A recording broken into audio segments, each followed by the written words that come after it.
Guys, I have a request for you before we start today's video, and that is I need questions for the next episode of Probing Bruce because it's already almost the end of April. So that means it's time for episode 2 of Probing Bruce. So guys, if you could do me a favor, please leave a question down in the comments below asking me anything comic book related, anything about the channel, or anything about my life. I am an open book, guys, so ask your questions. And if you guys have not checked out episode 1, which was a two-parter, because you guys did ask so many questions, there is a link here. You guys can check out that video now. All right, guys, let's not waste any more time. Let's go ahead and dive in to today's video.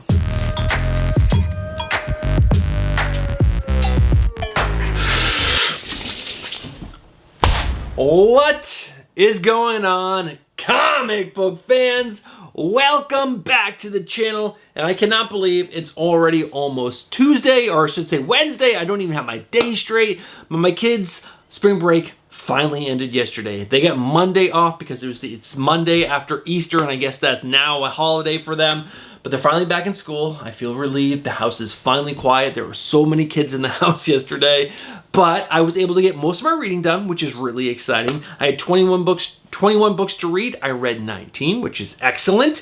And yeah, guys, this is your Wednesday pull list, which is your hype video for New Comic Book Day. I'm gonna do my best to get you pumped, to get you excited about all the amazing covers coming out this week. I'll tell you about the books that I'm most anticipated to pick up because the previous issues were just the best. I'll give you my top 3, and then I'll go over the rest of the books at the end of the video on the not top 3, but the books you gotta see. Oh, and I will also go over any new number 1s on the pull list this week. So let's not waste any more time because there are a ton of covers, over 30, that I want to show you guys. That's how much amazing artwork is coming out this week. Over 30 covers that I would pick up based on just the cover art alone.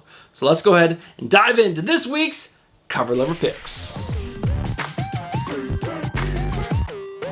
All right, guys, so Cover Lover Picks. Like I said, there are a lot, and these are all the comic books that I would pick up based on just the cover art alone. So let's dive right in. The first comic up is Batman issue number 159. That's right, the second issue of volume 2 of Hush is coming out this week, and I like 3 covers for this. I like the cover B, done by Andy Kubert. I like the cover C. It's the connecting variant set done by Gabriel Del Otto. This is part 2. Features Superman. You got Barbara Gordon and Jim Gordon in Arm of Nightwing and whoever in Arm of Batman on the cover. Pretty stinking awesome. And finally, I got like the exclusive variant coming from Midtown Comics, and this is done by David Nakayama. This is also a connecting variant set. The first connecting cover was terrible. It features Catwoman and oddly Batman in the background, but this one right here featuring Poison Ivy is pretty amazing. It's done by David Nakayama. So good. All right, guys, after that is Absolute Wonder Woman issue number 7. There are 2 covers I really like for this. I like the cover B variant and the E variant, which is a 1 in 50 virgin ratio variant done by Jessica Fong. And I also like the cover D variant, which is a 1 in 25 ratio variant done by Dustin Gwynn. Now, what is awesome about these Absolute Wonder Woman issues is that there is a backup story. It was only 1 page each, and the art is done by Dustin Gwynn, who is doing the covers for these 1 in 25s. And they're adorable, and they're amazing, and I freaking love them. They're so good. After that, Absolute Martian Manhunter, issue number 1 with the cover D variant. This is a connecting variant done by Jeffrey Spokes. Just a big fan of Jeffrey Spokes. After that, Superman, issue number 25 with the cover D variant. It's done by Jeff DeCall, featuring Superwoman, and it's pretty fantastic. But guys, I also like the cover F for Superman, issue number 25. It is the April Fool's Day variant done by Dan Hipp. And if you guys are fans of the channel, you would know. I love Dan Hipp. He's so good. After that, Justice League Unlimited, issue number 6 with the cover F, which is a 1 in 50 ratio variant done by Travis Moore. This is just a great depiction of so many amazing Justice Leaguers. After that, One World Under Doom, issue number 3. I like the variant in the 1 in 100 virgin ratio variant done by Gabriel Del Otto. Pretty fantastic. But I also like the 1 in 25 ratio variant done by Phil Noto. Also great, both featuring Doom. After that, The Amazing Spider-Man issue number 2 with the variant in the 1 in 100 virgin ratio variant done by Pablo Villalobos, featuring Black Cat. Villalobos. Great stinking cover. After that, Green Arrow issue number 23 with the cover B variant done by Miguel Mercado. So good. Miguel is such a fantastic artist, and Green Arrow looks freaking amazing. I like the way his hair is coming down and the beard. So good. After that, Green Lantern issue number 22 with the cover B variant done by Lucio Perillo. It's Perillo goodness with Hal Jordan on the cover. But guys, the cover C is done by Miguel Mercado featuring Star Sapphire. So good. Really good. But there is another cover that I like for this, and it's done by Mark Spears. And you guys know I am not a huge Mark Spears fan, even though if you guys have not checked out Beyond Wednesdays, it's an amazing YouTube channel.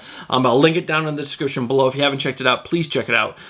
They do a ton of live content, and Mark Spears is always on the channel, and I like him as a human being. As a creator, he's fantastic. I'm just not as big of a fan as everyone else is. But guys, this cover D for Green Lantern issue number 22, which is a 1:25 ratio variant done by Mark Spears, is really good. You got Hal Jordan and like a Green Lantern monster truck construct chasing just like this robber, which is amazing. And the robber is just holding a bag with an S on it. It's just amazing. I like it a lot. After that, Magic issue number 4 with the variant in the 1/100 Virgin ratio variant done by Rose Besh. Really good. After that, this cover is really good. This is G.I. Joe issue number 6 with the exclusive Virgin in the Virgin foil from 616 Comics done by Ivan Talavera. Yeah, that's really good. It's a character called Chameleon. She does not look that good in the interiors, but on this cover right here, she is really good. But guys, there are 3 more covers that I like for this book. I like the cover C. It's done by Lorenzo De Felici. Really good. You got the Cobra Commander taking off his helmet, and then his body, I guess, is just made up of snakes. There's all these snakes coming out of the helmet. So good. Or I should say out of the body. So good. After that, I like the cover E. It's a 1:25 ratio variant done by Travis Moore. They've done so many of these 1:25s like this, where there's just an explosion in the background and a character in the front, but this one featuring Destro is really good, in my opinion. It's really the only one I've liked so far. But after that, I do like the cover F. It's a 1:50 ratio variant done by Daniel Warren Johnson. It features a Transformer. I got the last Transformer wrong. I said it was a Mirage. I believe in the final World Cutoff video, it was Jazz. Google failed me, so I didn't want to Google this and then have them tell me the wrong thing. G.I. Joe fans, let me know, or should I say Transformers fans, let me know who this is down in the comments below, because this cover is freaking awesome. After that, Harley Quinn issue number 50 with the cover V variant done by David Nakayama. Really good. Harley Quinn in a schoolgirl outfit with lots of books. It's issue number 50, which I thought there would be a lot more banger covers because it is a milestone issue for any run, 50 issues. But this one, it's pretty good. After that, Gunslinger Spawn, issue number 42 with the cover B variant done by Don Aguilio. Really great. But guys, I also like the cover C variant done by Antonio Lucia. Did I butcher it? I did, didn't I? But this cover is really stinking cool, like really cool. The Don Aguilio is good, but this cover C done by Antonio is amazing. After that, Predator vs. Spider-Man issue number 1 with the promo art variant done by Pepe Larraz. Pepe Larraz, it's just next level goodness, and this cover featuring the 2 of these guys is amazing. I didn't really like a lot of the other covers, and they kind of like put me off from like wanting to pick this book up, but after seeing this cover, I'm like, maybe I do want to read this book. Maybe I do want to see how the Predator would hunt Spider-Man, and how would Spider-Man handle the Predator. Be really cool. It's written by Benjamin Percy, I believe. I'll let you guys know it down on screen somewhere. I shouldn't say it down anywhere. On screen somewhere if that's correct or not. And if I'm wrong, I'll correct myself. But let's move on. Next up, Eddie Brock Carnage, issue number 3 with the 1:25 ratio variant done by Mike Mayhew. This might be the cover of the week. It is just so stinking good. And after that, guys, is Medieval Spawn, issue number 1 with the cover A. It's done by Francisco Martina. I know this guy. His name has kind of been, I don't know, dragged through the mud a little bit. Is that the right saying? I don't know. He kind of fell from grace because he was caught using AI to, make his art better. But this cover featuring Medieval Spawn by Francisco Martina is amazing. After that is the cover B variant. It's a black and white variant done by Todd McFarlane. It's just better, but it's still really good. I mean, the cover A is good, but this one is just way better. After that, Minor Arcana, issue number 6 with the cover G variant and done by Stephanie Hans, and it is freaking fantastic. One of the best covers for this series so far. After that, Witchblade, issue number 10 with the cover B variant done by Tula Lote. pretty stinking amazing. After that, New Champions, issue number 4 with the variant cover in the 1:50 ratio variant. It's a Virgin, the 1:50 is, done by Pablos Villalobos. After that, Peacemaker presents The Vigilante and Eagly double feature, issue number 2 with the cover B variant, done by Tom Fowler. And it just looks like Peacemaker is on like a game show that's called Who's Your Best Bud? And like, you know, the two people competing for it. And then you got the Vigilante and Eagly on the other side. And they're attacking each other. And it's freaking amazing. After that, Lilith, number 3 with the cover B, which is a 1:5 ratio, in the cover D, which is a 1:20 version ratio variant done by Chris Sheehan. So good. After that, the Infinity Watch, issue number 4 with the variant in the 1:50 version ratio variant done by In-Huk Lee. So good. Phil Coulson is such a badass, and I believe that's who this is supposed to be. I could be wrong, and if you guys are reading this book and I am wrong, correct me down in the comments below, and I'll pin that to the top. After that, Absolute Batman, issue number 1 with the 6th print in the foil Virgin variant, not ratio variant, just foil Virgin variant done by Dan Mora. One of the best depictions of Absolute Batman, period. These covers are just freaking amazing. After that, Absolute Wonder Woman, issue number 1 with the 5th print variant in the foil Virgin variant done by Dan Mora. Again, just so good. After that, Absolute Superman, issue number 1 with the 4th print in the foil Virgin variant done by Dan Mora. Again, amazing. After that, Absolute Batman, issue number 2 with the 4th print variant done by Tony S. Daniel. 2 more covers. Penthouse, issue number 2 with the cover E variant done by Ingrid Gala. Thank you, Ghost, from the Discord for putting this in our cover lover section that we have. It's a contest Ghost collects so many covers every single week, throws them into a contest. Everyone votes for their best or their most favorite covers, and we have a winner at the end of every single week. So join the Discord if you haven't joined that, because it's an awesome thing that Ghost does. The final cover that I really like is Grim Fairy Tales Once Upon the End of Time, issue number 1 with the cover D variant done by Igor Lomov, and it is fantastic. I believe this is supposed to be Red Riding Hood, but Red Riding Hood with like a machine gun and a katana. That is really good. And she's also, you know, in skin-tight outfit that looks amazing. Really good, Igor. Love it. All right, guys, those are all my cover lover picks for this week. I know it was a lot, but there was a lot to share, and I got to share it with you guys. But guys, let's go ahead and move over to the next thing, which is checking out my pull list.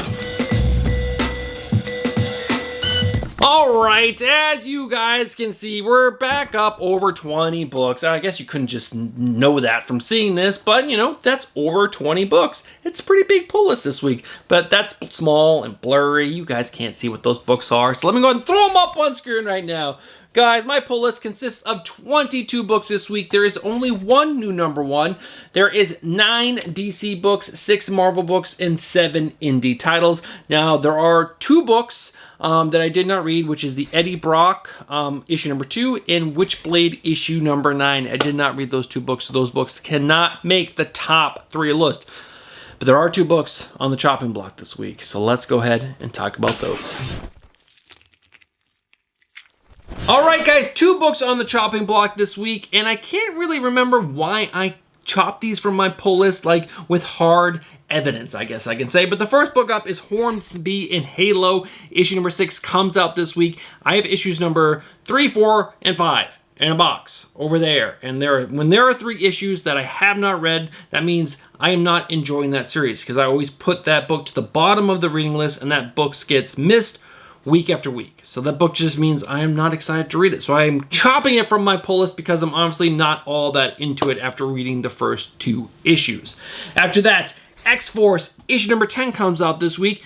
Same thing. I have like 2 or 3 issues over here I have not read, have not got caught up on. So that means at some point I stopped really enjoying this series. And I believe I stopped liking it because the story was kind of convoluted. It was not the hardest thing to follow, but I just wasn't enjoying it. I thought it was a forced story for the X-Force team, and it wasn't engaging me all that well. So X-Force, Hornsby and Halo, you have been chopped officially from the pull list. I will no longer be picking this book up anymore. I believe I didn't even pre-order either of these books in the last month's previews because I knew I was going to be chopping it for some reason. So, all right, guys, that is the chopping block. Let's go ahead and move over to something a lot more positive, which is the new number 1 that I think you should be picking up this week, because obviously the synopsis and the story I think sounds so freaking good.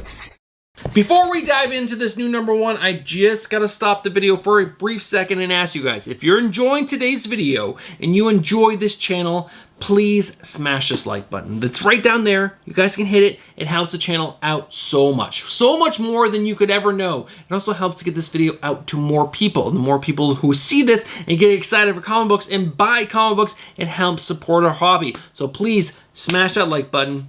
All right, guys, that's all for me. Let's go ahead and check out this new number one.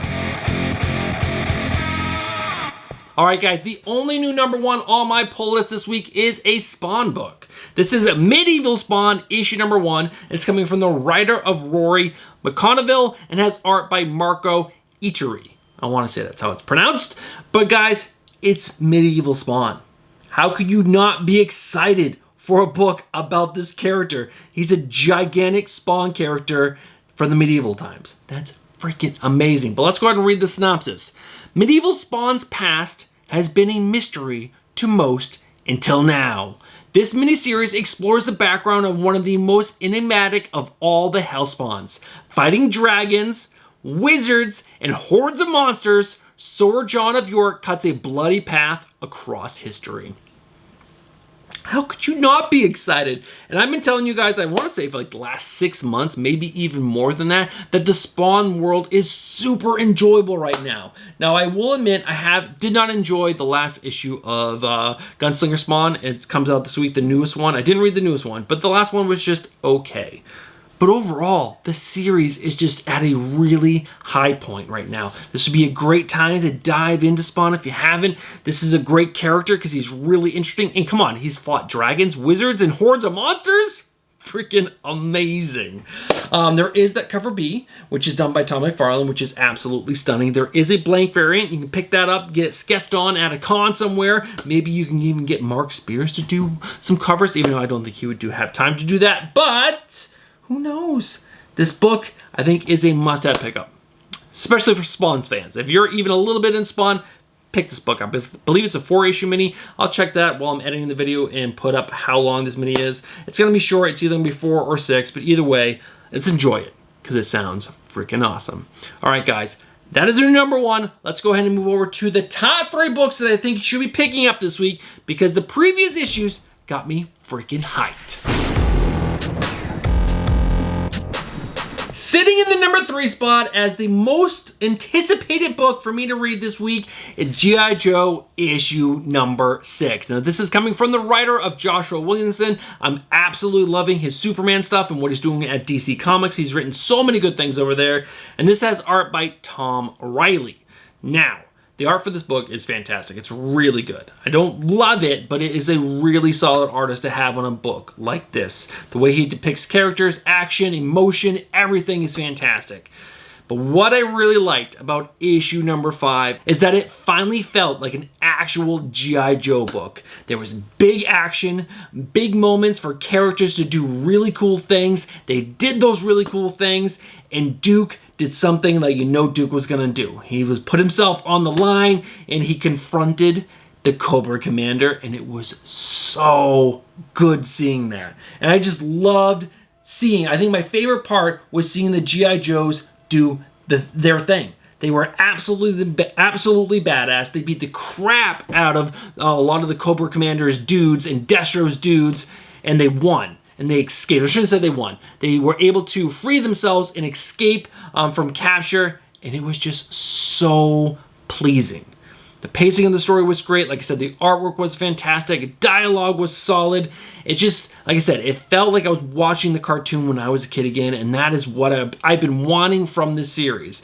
It took a while to build up through the Duke series, through, I forgot the other solo series they had along the way to build up this world, Cobra Commander and Destro. I read them all, but this is the first time I felt like I was reading a G.I. Joe book, and it was so incredible.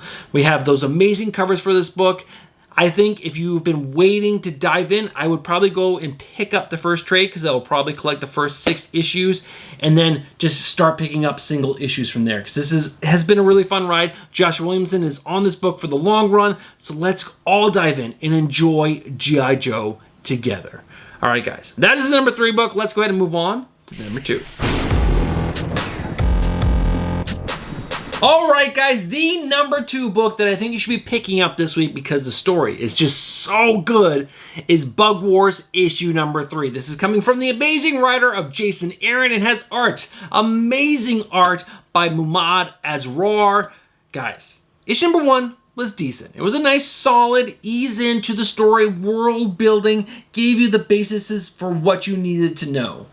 Issue number 2 was almost pure action. It was so good. This whole story, if you did not know, revolves around 2 kids. Mainly one, but the other kid is very important to the story. They're brothers. They are forced to move back home to their father's childhood home, and where the older son actually found his father who had passed away. And his father was covered in bugs and was being eaten when he was found by these bugs. So the older son hates bugs and does not want to be in this home because he has so many bad memories.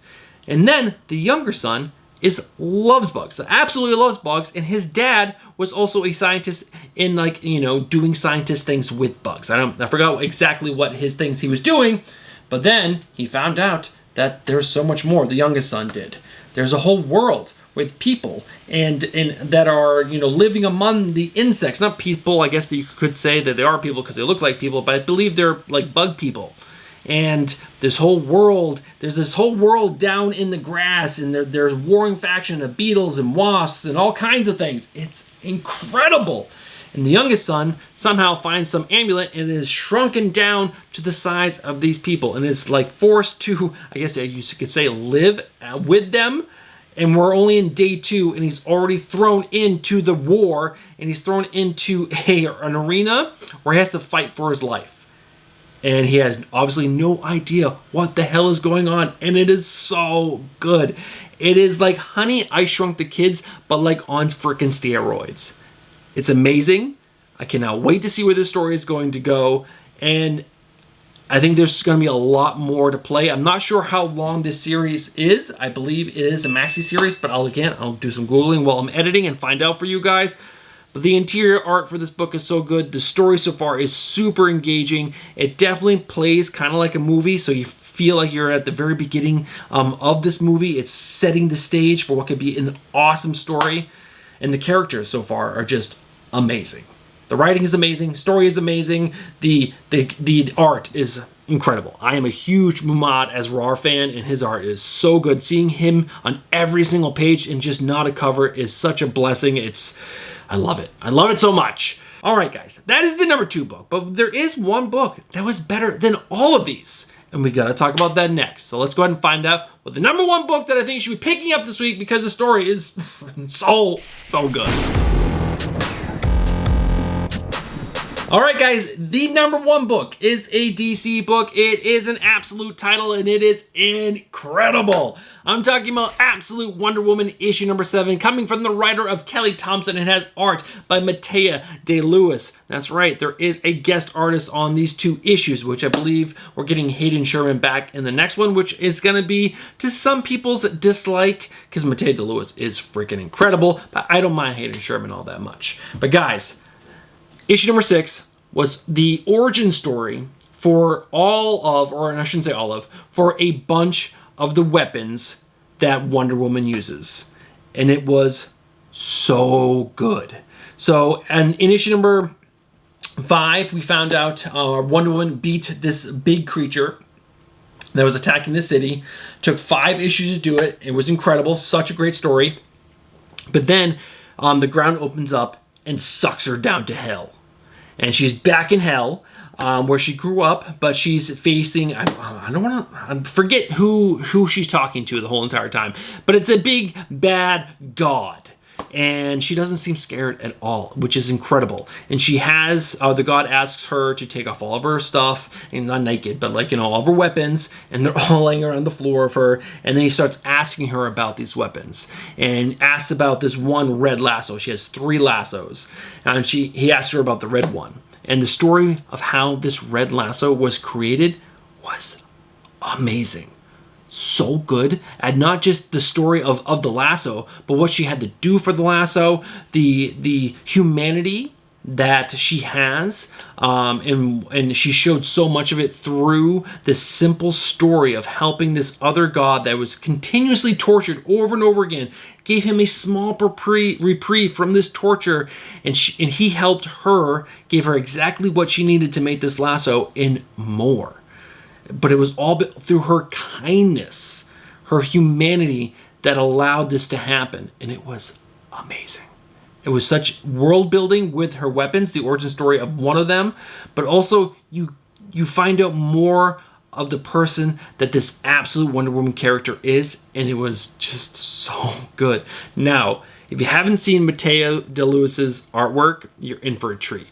Hayden Sherman has a look. A lot of people don't like it. A lot of people in the Discord have been complaining that Wonder Woman's story is super solid, but the art isn't that great, and they're not really enjoying it all that much because of the art. I really like it no matter what, but Mateo DeLuis, everyone was talking about, oh my god, Absolute Wonder Woman issue number 6 was so good. You gotta read it. The artwork was amazing. It truly was. So if you haven't checked it out yet, check it out now. Pick up issue number 6, pick up issue number 7. You will not be disappointed. There was a great cliffhanger at the end of issue number 6. How is Wonder Woman going to deal with that cliffhanger? Well, we're going to find out in issue number 7. Guys, this series is incredible. It's one of the best. I would say if I was going to rank the Absolute series, Absolute Superman, Absolute Wonder Woman, Absolute Batman so far. And obviously there's Absolute Flash. I'd probably put that above Batman right now. I've only read one issue so far, but that Absolute Flash was so good. Maybe? I don't know. Flash and Batman are probably tied for third right now. But guys, Absolute Wonder Woman, pick it up. It's amazing. Great variant covers, great interiors. Amazing. Number 1 book this week. We got to finish this video. I'm sure it's already super long, but we got to go over the not top 3 and the books you got to see, and I will do this quickly, guys. I promise. Maybe. We'll see. All right, guys. Let's go and check out the not top 3, but the books you got to see. All right, guys, the not top 3, but the books you're going to see are the rest of the books on my pull list broken down into 4. This is 8. 4 different groups. One is the books that I did not read the previous issue to. Then there's the okay. These are books that I cannot suggest to you guys because the books are just okay. The good, solid reads. Check them out at your local LCS. See if you like them or not. And then there's the great. These are books you should be picking up. They're great stories. They just did not have the little extra to get to the top 3 list. All right, the did not read, Witchblade, issue number 9. Issue number 10 comes out this week. And Eddie Brock, Carnage, issue number 2. I did not read that. Issue number 3 comes out this week. All right, guys. Let's move on to the okay. There's really only one book, and that is Green Lantern, issue number 22. I did not like issue number 21. The story is all over the place. The writing, kind of weak. Just not great. I'm not enjoying it. I really hope this book picks up because I've loved Green Lantern up until this point. This is the first time this book has been anywhere but the good or great. And it's all the way down to the okay. And I do not want to chop this book.